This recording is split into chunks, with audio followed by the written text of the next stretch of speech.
Hello students, welcome once again. आज से हम creative and critical thinking based कुछ क्वेश्चन यहाँ पे डिस्कस करने वाले हैं, जिसकी वीडियो मैं रेगुलर इंटरवल पे अपलोड करते रहूँगा। आज की इस वीडियो में हम देखने वाले हैं 5 क्वेश्चंस जो कि सारी क्लासेस के लिए इंपॉर्टेंट हैं, सारी क्लासेस के स्टूडेंट्स देख सकते हैं और इंटरेस्टिंग भी रहने वाले हैं। मतलब सीसीटी बेस्ड का मतलब होता है कि रियल वर्ल्ड प्रॉब्लम रहेंगी सारी, तो लैंग्वेज बेस्ड क्वेश्चन रहेंगे। मतलब लैंग्वेज पहले दी हुई होगी और उस बेस पे हमें आंसर देना होगा जो लास्ट में क्वेश्चन यहाँ पे बनेंगे। तो आइए स्टार्ट करते हैं फर्स्ट क्वेश्चन से। फर्स्ट की थीम रहेगी हमारी बर्ड्स विंग्स पे कैसे लिफ्ट प्रोड्यूस होती है और क्या क्या बेस रहेगा, कौन सा पक्षी ज़्यादा उड़ेगा, कौन सा पक्षी स्लो उड़ेगा, ये सारी बात हम यहाँ पे करने वाले हैं। तो देखते हैं क्या लिखा हुआ है। Birds have many physical features besides wings that work together to enable them to fly. मतलब उड़ने के लिए बहुत सारे फिजिकल फीचर्स उनमें होते हैं बर्ड्स में। They need light weight, streamlined, rigid structures for flight. The shape of a bird's wing is important for producing lift. तो ये सारी बातें यहाँ पे लिखी हुई हैं, आप लोग पढ़ लेंगे। मेन यहाँ पे क्या कहा है कि this means the air is moving more quickly over the top surface of the wing, reducing air pressure on the top of wing and creating lift. Lift create कब होती है? जब विंग्स के ऊपर वाली साइड में वहाँ पे एयर प्रेशर डिक्रीज होता है, कम होता है, रिड्यूस होता है, तो वो ऊपर वाली साइड में अपने आप उसको लिफ्ट मिलती है। ठीक है। एक और यहाँ पे कहा हुआ है angle of the wing deflects air downwards. मतलब एयर को नीचे वाली साइड धकेलते विंग्स, तो वहाँ पे रिएक्शन फोर्स की वजह से ऊपर वाली साइड उसको लिफ्ट प्रोड्यूस होती है। ठीक है ना। तो ये था हमारे पास यहाँ पे कि लिफ्ट कैसे प्रोड्यूस होती है। अब उसके बाद बताया हुआ है यहाँ पे कुछ, देखिए, लार्जर विंग, कि जिस पक्षी के जितनी ज़्यादा वहाँ पे लार्ज विंग्स रहेंगे उसको उतनी ही ज़्यादा लिफ्ट प्रोड्यूस होगी, और स्मॉलर विंग्स के बजाय उसको ज़्यादा लिफ्ट प्रोड्यूस होगी। So the smaller winged birds need to fly faster. अगर उनको, देखिए, to maintain the same lift as those with the larger wings, अगर उनको बड़ी पंखों वाले पक्षी के जितना उड़ना है, मतलब सेम, तो जो स्मॉल विंग्स वाली जो बर्ड्स हैं उनको फ्लाई फास्ट, उनको ज़्यादा तेज़ उड़ना होगा, ज़्यादा तेज़ उनके पंखों को ऐसे हिलाना होगा। ठीक है। The diagram shows the wing span of different species.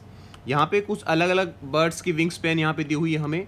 सबसे पहले albatross, blue jay, golden eagle and seagull, इनका यहाँ पे अलग अलग से दिया हुआ है। एल्बाट्रोस का टोटल विंग स्पैन कितनी है? 3 and 3/5। उसके बाद ब्लू जे 41/100 यहाँ पे भी दी हुई है और इसका भी दिया हुआ। अब देखिए क्वेश्चन क्या है। फर्स्ट क्वेश्चन देखिए, फर्स्ट क्वेश्चन हमारा बनता है how much longer is the wing span of the albatross than the wing span of seagull. तो ये तो बिल्कुल कंपैरिजन हमें करना है। एल्बाट्रोस की विंग स्पैन ये है और सीगल कितनी है ये। अब इनको अगर माइनस करके लिख देंगे तो हमारा आंसर आ जाएगा, सिंपल है बिल्कुल। तो इसको पहले हमें, देखिए, मिक्स फ्रैक्शन है, मिक्स फ्रैक्शन को कन्वर्ट करेंगे इम्प्रॉपर में। कैसे कन्वर्ट करते हैं? 5 × 3 15, 15 + 3 18/5। यहाँ पे इसको कन्वर्ट करेंगे तो कितना आएगा? 10 × 1 10 + 7 17/10। ठीक है। इसको या तो आप देखिए यहाँ पे डिनोमिनेटर को इक्वल करके सब्ट्रैक्ट कर लेंगे या फिर एलसीएम लेंगे। तो यहाँ पे इजी क्या रहेगा, डिनोमिनेटर को इक्वल कर लेंगे, इसको मल्टीप्लाई जस्ट कर लीजिए 2 से, दोनों को, डिनोमिनेटर और न्यूमिनेटर को। तो ये कितना आ जाएगा आपके पास? 36/10 और ये रहेगा 17/10। अब इसको हम सब्ट्रैक्ट इजीली कर पाएंगे। क्यों? क्योंकि डिनोमिनेटर सेम है तो डायरेक्ट न्यूमिनेटर की सब्ट्रैक्शन हो जाएगी। कितना बचेगा? 19/10। ठीक है। तो 19/10 को क्या लिख सकते हैं हम? 1.9 मीटर। या फिर अगर आप मिक्स फ्रैक्शन में लिखना चाहेंगे तो क्या लिखेंगे? 1:9/10। ठीक है, मीटर। ये इसका आ जाएगा आपका आंसर 19/10 या 1.9 मीटर या ये वाला। ठीक है, ऐसे आप लिख देंगे तो फर्स्ट क्वेश्चन हमारा हो गया। सेकंड क्वेश्चन देखिए, find the ratio of wing span of golden eagle to the wing span of blue J.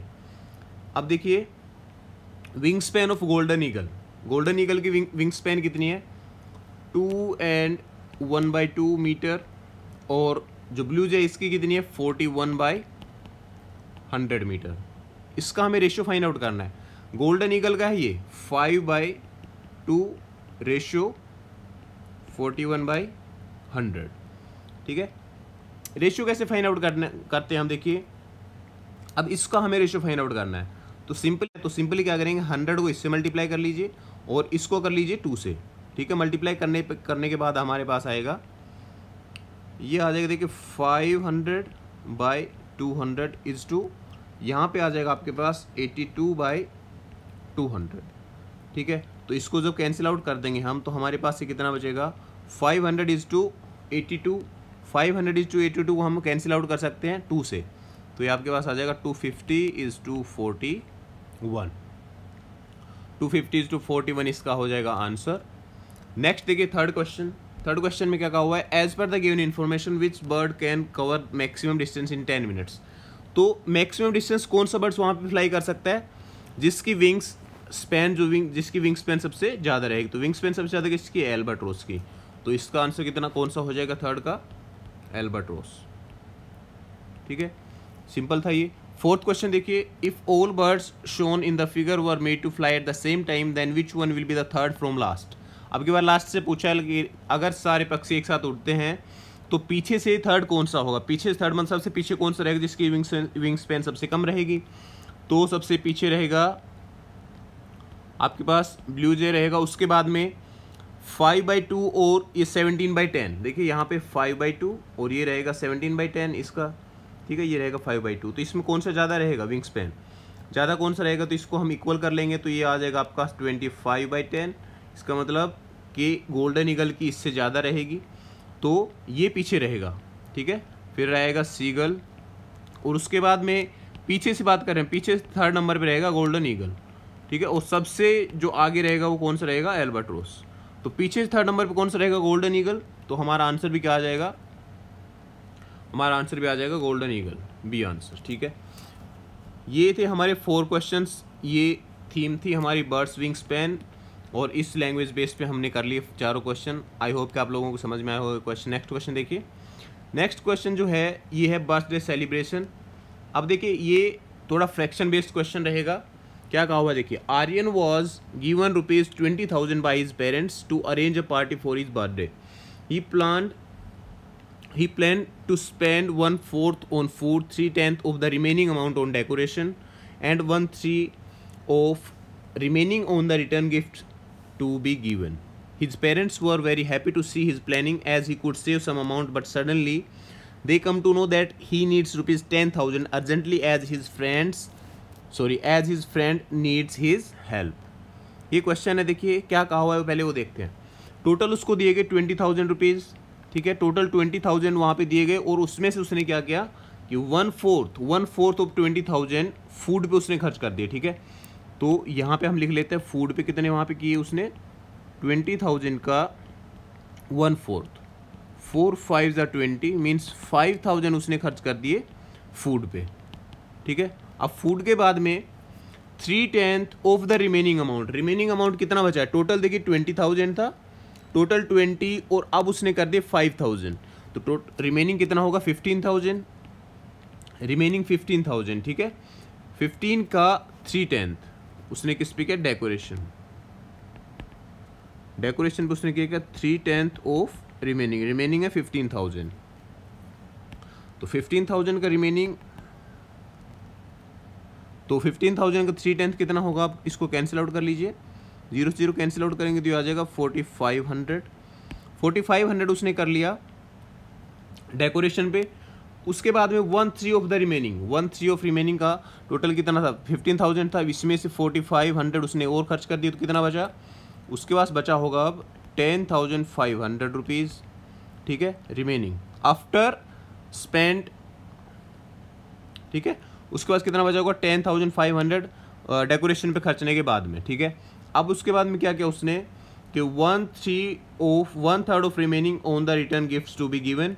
Return gifts को जो देने थे उसको, उस पर उसने 1/3 of this amount, remaining amount. Okay, तो इसका 1/3 कितना होगा, money spent on return gift कितना होगा, देखिए 10,500 का 1/3 हो जाएगा हमारे पास 3 3 9 और ये आ जाएगा 5, मीन्स 3,500 उसने खर्च कर दिए रिटर्न गिफ्ट्स लाने में। ठीक है, अब उसके पास में कितने रुपए बचे होंगे वो देखिए, टोटल था उसके बाद 10,500, उसने ये खर्च करने के बाद कितना बचा होगा 10,500 माइनस 3,500, तो आपके पास ये बचेंगे 7,000 रुपीज़। ओके, 7,000 उसके पास रुपया बचा होगा, ये 7,000 बचेंगे हैं। अब देखिए first question, how much money will Aryan borrow from his parents so that he can help his friend. अब उसके फ्रेंड को देने थे 10,000 और उसके पास है 7,000, तो कितने और लेने पड़ेंगे, 10,000 कंप्लीट करने के लिए।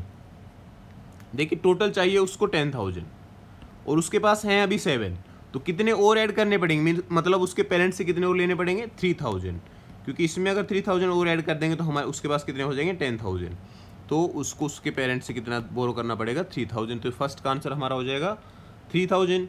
सेकंड देखिए, the amount that Aryan borrowed from his parents was, मतलब कि जो बोरो किया, amount that Aryan borrowed from his parents, जो 3,000 बोरो किया वो किसके इक्वल होगा इनमें से, 3/5 3/5 of the amount what he got for birthday party.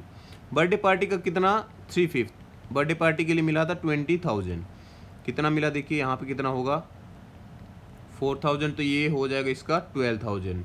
तो 12,000 उसने बोरो नहीं किया, तो फर्स्ट आंसर इसका नहीं होगा। सेकंड देखिए क्या क्या कहा हुआ है, half of what he left after all expenses of birthday, सभी एक्सपेंसेस खर्च करने के बाद उसके पास कितने बचे, देखिए कितने बचे उसके पास 7,000। अब 7,000 का हाफ कितना होगा 3,500, बट उसने 3,500 भी उसने बोरो नहीं किया, तो ये भी गलत हो जाएगा। थर्ड देखिए, 3/5 of the amount he spent on return gifts, return gift में कितना खर्च किया, तो उसने 3,500, इसका 3/5 कितना होगा 700, और 3 को मल्टीप्लाई करेंगे तो 2100 ये आ जाएगा, तो ये भी उसने बोरो नहीं किया। फोर्थ देखिए, 2/3 of amount he spent on decoration, decoration पे उसने कितना खर्च किया था 4,500।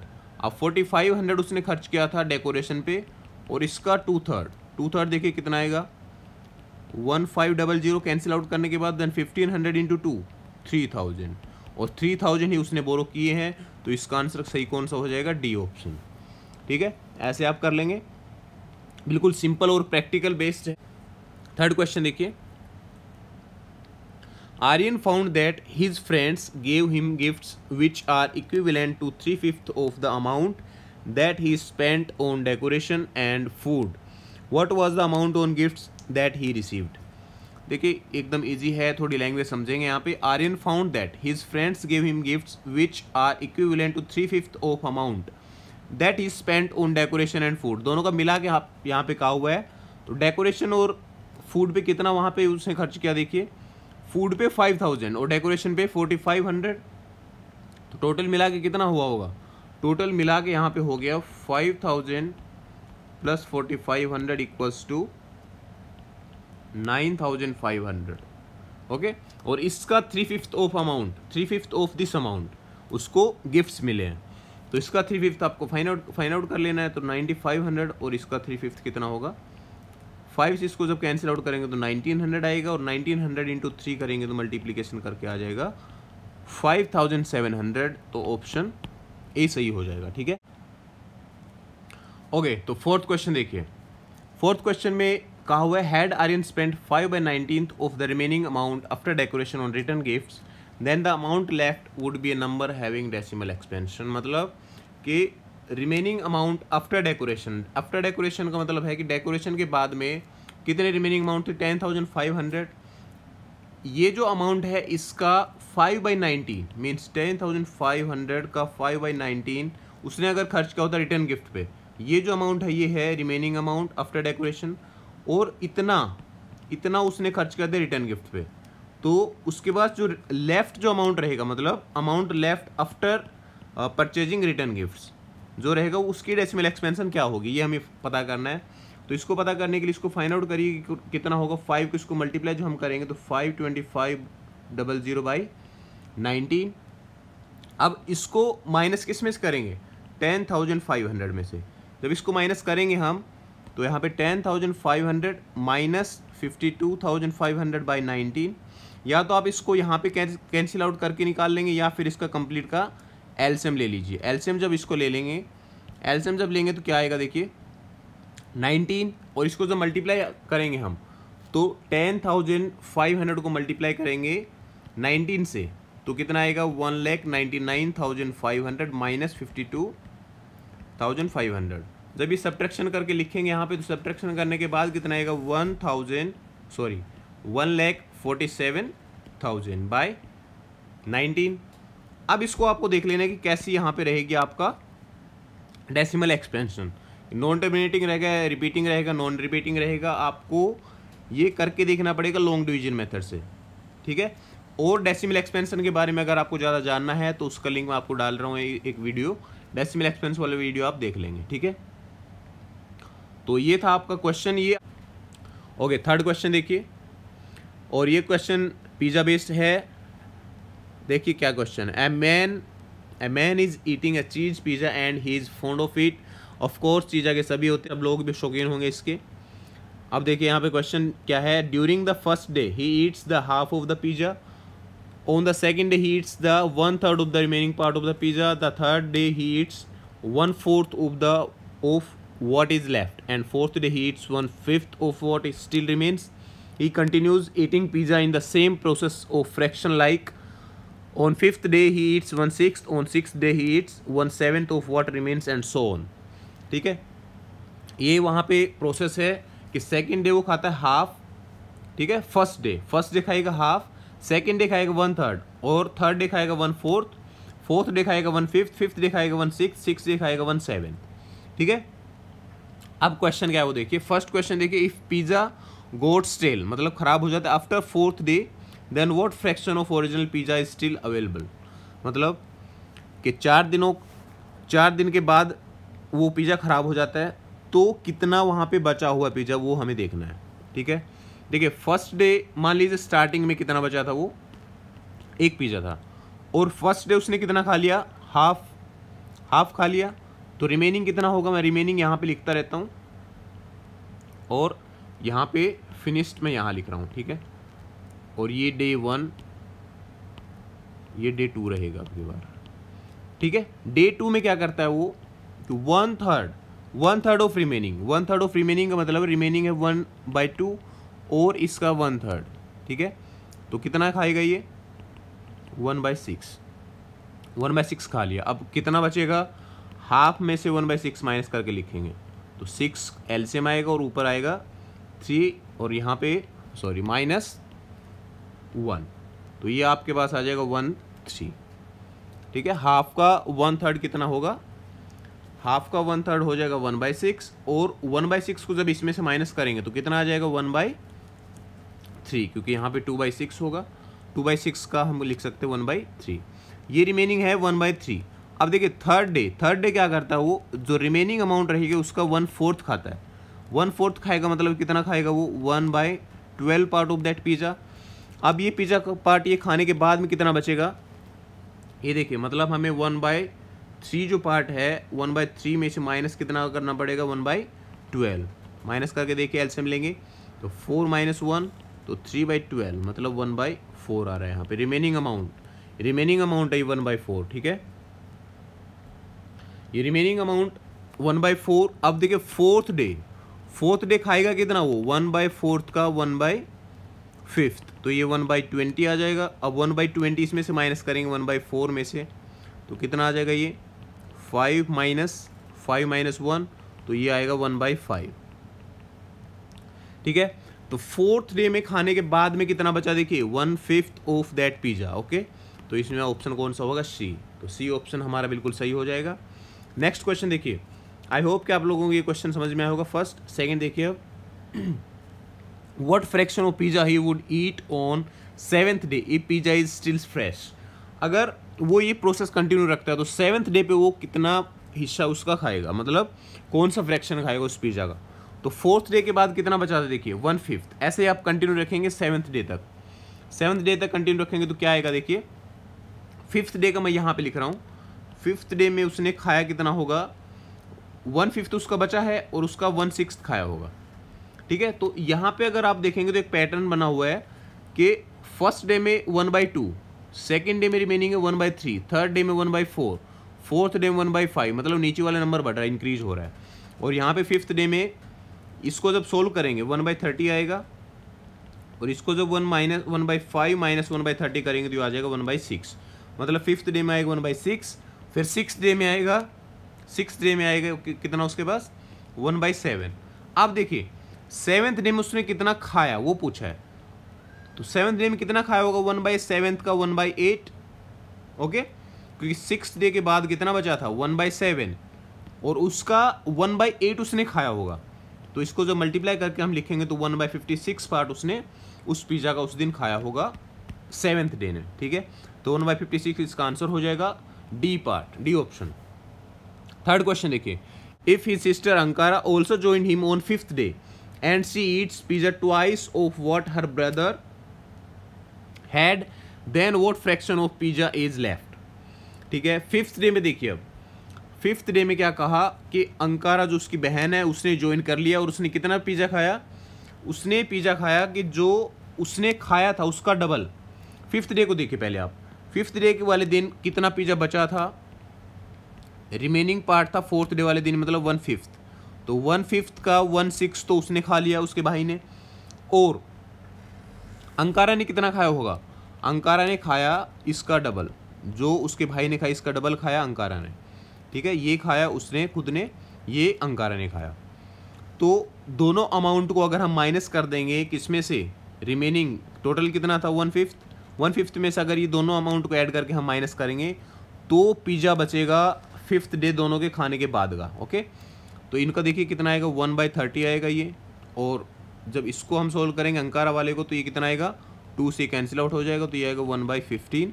दोनों को जब ऐड करेंगे 1/15 और 1/30 को कितना आएगा देखिए 2 + 1 मीन्स 1/10, 1/10 पार्ट उसका खा लिया उन्होंने, और बचा कितना था 1/5, 1/5 में से 1/10 खाने के बाद कितना बचेगा 10 एलसीएम आएगा, और यहाँ पे 2 - 1 तो 1/10, तो 1/10 पार्ट उसका बचेगा वो दोनों के खाने के बाद में, तो इसका डी ऑप्शन सही हो जाएगा।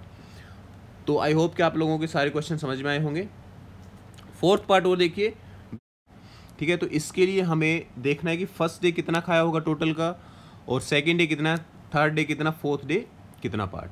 तो देखिए यहाँ पे मैंने टेबल बनाई थी कि 1st डे उसने खाया हाफ, 2nd डे उसने खाया 1/6, 3rd डे उसने खाया 1/12, 4th डे खाया 1/20।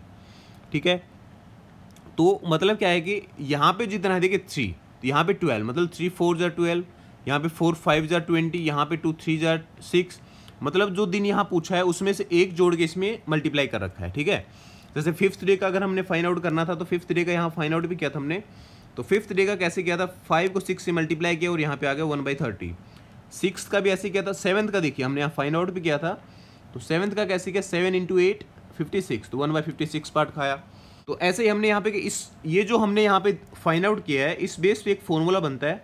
क्या फॉर्मूला बनेगा देखिए, अगर nth डे पे उसने खाया होगा तो कितना पार्ट खाया होगा 1/n, यहाँ पे जो दिन पूछा ये, और इसका मल्टीप्लाई किससे, इसमें 1 ऐड करके। ठीक है, तो इतना पार्ट उसने खाया होगा, और ये ऑप्शन कौन सा हमारा है, सी।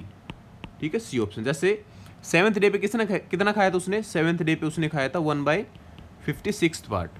ठीक है, तो 56 कैसे आया था, ये 1/n, n क्या है 7 × n + 1, n + 1 मीन्स 7 + 1 8, तो 1/56 ऐसे आया था। तो यहाँ से फॉर्मूला बना हमारा 1/n × n + 1, मतलब सी पार्ट। और जो 5th क्वेश्चन है देखिए, after n days what would be the fraction of pizza left. ये जो लेफ्ट वाला है ये तो बहुत ही सिंपल है, इसका भी ऊपर पैटर्न बना हुआ है देखिए। 1st डे के बाद कितना बचा 1/2, 2nd डे के बाद कितना बचा 1/3, 3rd डे के बाद 1/4, 4th डे के बाद 1/5, और 5th डे के बाद 1/6 बचा था, 6th डे के बाद 1/7, और 7th डे के बाद कितना बचा था 1/8। मतलब जितने दिन हैं तो फ्रैक्शन उसका कितना बचा होगा, मतलब n दिन है तो कितना बचा होगा n + 1, नीचे जो n है ये, इसमें अगर 1 ऐड करके यहाँ पे फ्रैक्शन डिनोमिनेटर में रख देंगे उतना ही पार्ट बचा होगा। तो इसका ऑप्शन क्या हो जाएगा, इसका आंसर क्या हो जाएगा आपका, इसका आंसर हो जाएगा ए।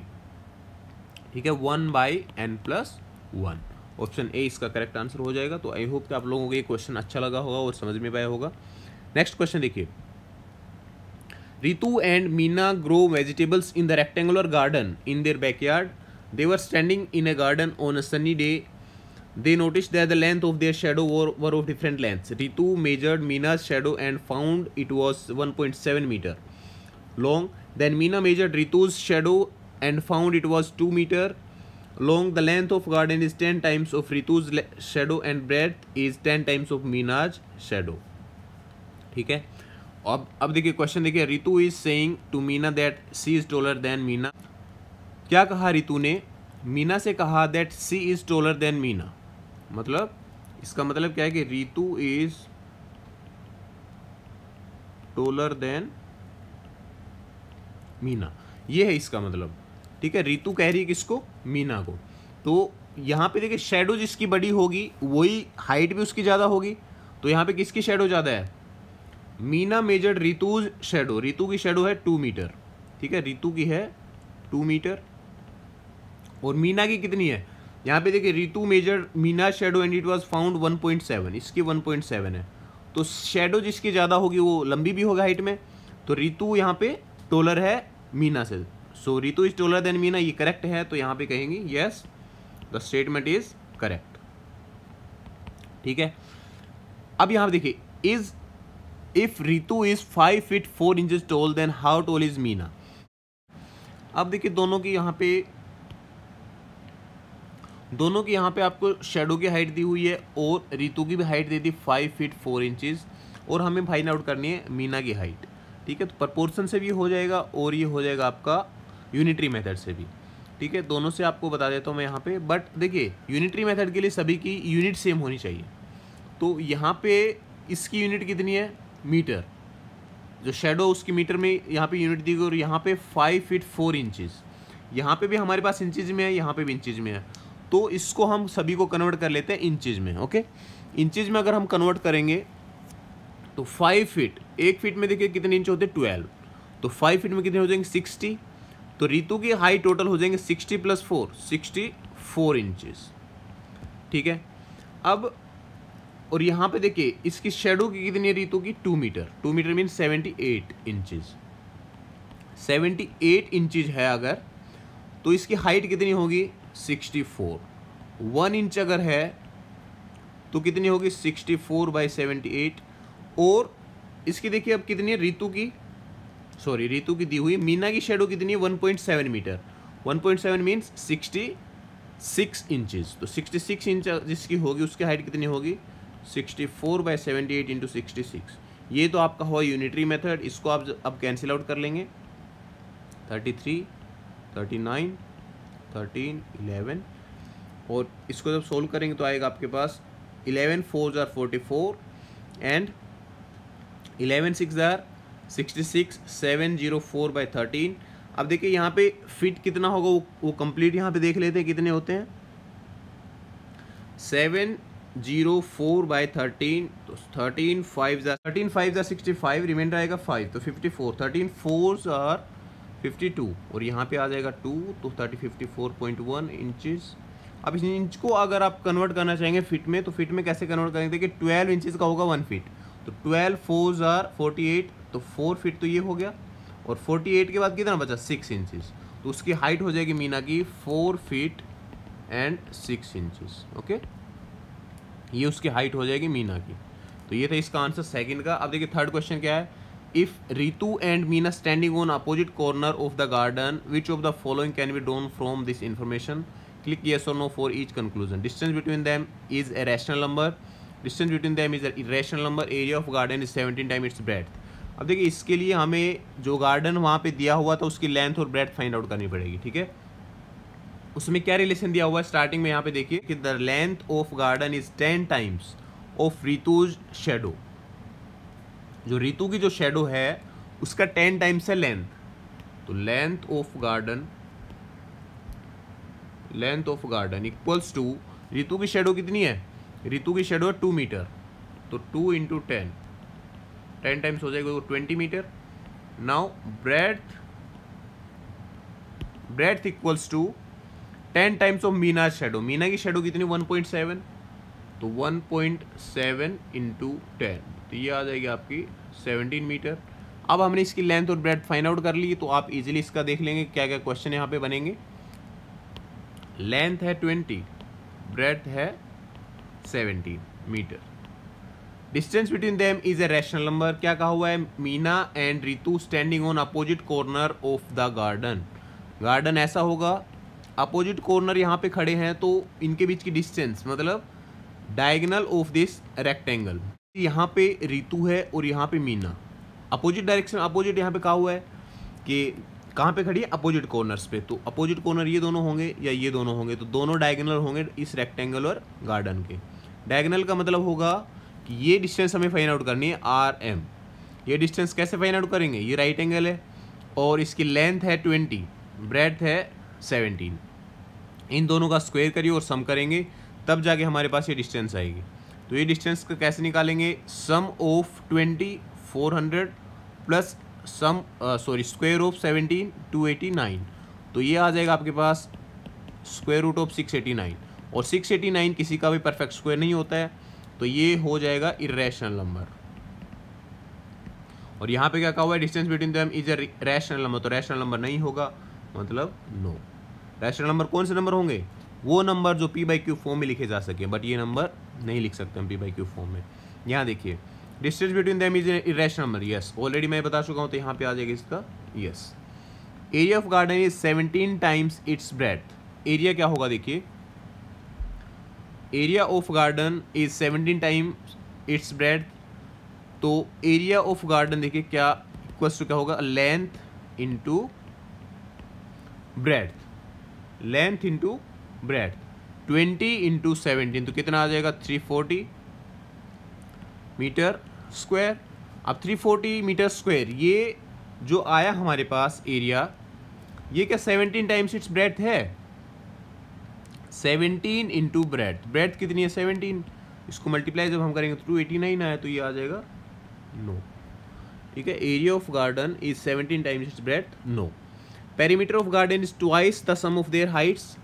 पेरीमीटर ऑफ गार्डन, पेरीमीटर क्या होगा, सम ऑफ साइड्स। पेरीमीटर का मतलब 20 इंटू 20 और 17 इंटू 17, कितना हो जाएगा 40 प्लस 34, तो ये आ जाएगा आपका 74 metre perimeter. And perimeter is twice the sum of their heights. Heights का मतलब twice the sum of their heights. Heights क्या है उनकी, दोनों की हाइट क्या है, एक की हाइट है 4 फीट 6 इंचेस, एक की हाइट है 64 इंचेस। दोनों को ऐड करेंगे तो देखिए ये 64 इंच, ये है 54 इंच, टोटल कितना आएगा 64 प्लस 54, दोनों की हाइट हमारे पास आएगी 64 प्लस 54 इंचेस। ओके, इंचेस का मतलब होगा कि ये हार्डली कितना 3-4 मीटर के अप्रोक्सीमेट होगा, और ये इसकी पेरीमीटर कितनी है 74। तो इसका अगर 10 से मल्टीप्लाई करेंगे तो भी इसके इक्वल नहीं आएगा, तो ये आपकी क्या हो जाएगी स्टेटमेंट गलत, इसका आंसर आ जाएगा नो। ठीक है, ये था आपका क्वेश्चन। तो काफ़ी अच्छा क्वेश्चन था ये, आई होप कि आप लोगों को इंटरेस्टिंग लगा होगा और अच्छा भी लगा होगा। नेक्स्ट क्वेश्चन देखिए, ये आज का हमारा लास्ट क्वेश्चन रहेगा, पेडोमीटर। इसको जल्दी से देखिए। Mannu goes for a walk daily and counts the steps using pedometer and notes them in a diary. One of his diary pages shows the record of a week in the month of September. His daily target was 9000 steps.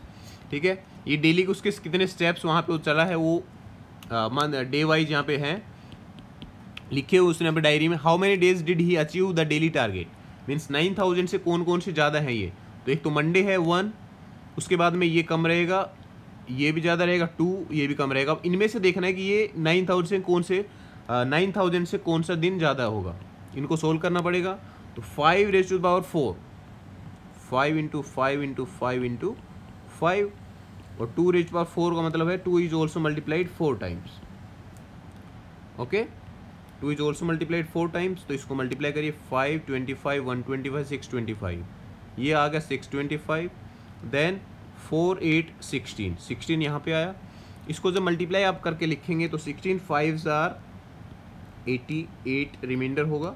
Then 16 2s are 32 plus 8 44 आएगा।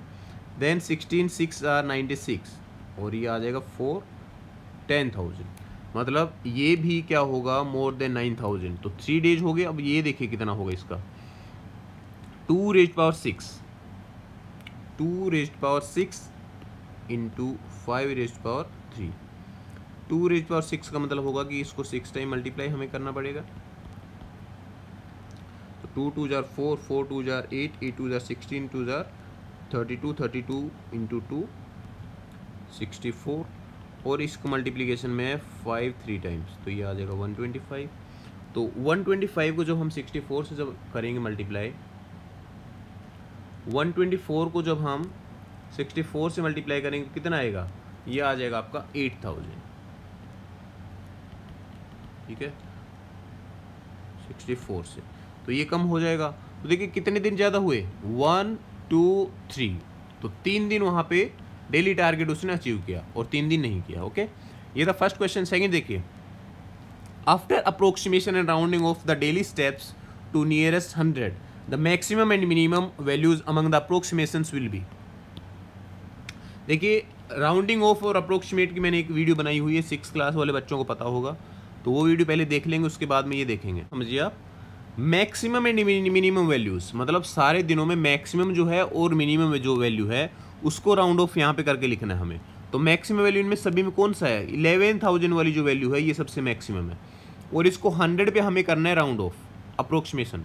तो इसको 100 में करेंगे तो ये आ जाएगा आपका 11400, और मिनिमम वाली वैल्यू कौन सी रहेगी, 4500 वाला जो डे है सैटरडे, उसमें रहेगा मिनिमम। तो इसको जब राउंड ऑफ करेंगे तो 4500, तो इसका ऑप्शन आ जाएगा आपका सी, बिल्कुल करेक्ट। ठीक है, तो इसका सेकंड ऑप्शन था what is the ratio of steps taken for Tuesday and Thursday. Tuesday and Thursday, तो ट्यूसडे में कितने डे वहाँ पे कितने स्टेप्स वहाँ पे चले, 5 × 4 5 raise to power of 4 and 2 raise to power of 4। ये आएगा कितना, हमने सोल्व किया था यहाँ पे 10000। रेशियो थर्सडे वाले दिन कितना चला, 8000। तो इसको जब सोल्व करेंगे तो 30 से 30 कैंसिल आउट और 5:4, तो इसका आंसर कितना हो जाएगा, 5:4 means option A. Next question देखिए, find the average steps he walked in a week. Average steps के लिए क्या करना पड़ेगा, एवरेज कैसे फाइंड आउट करते हैं आपको सभी को पता है, ये सारे स्टेप्स एक ऐड करेंगे और इसको डिवाइड कर देंगे 6 से, मतलब हमें इसका मीन फाइंड आउट करना होता है।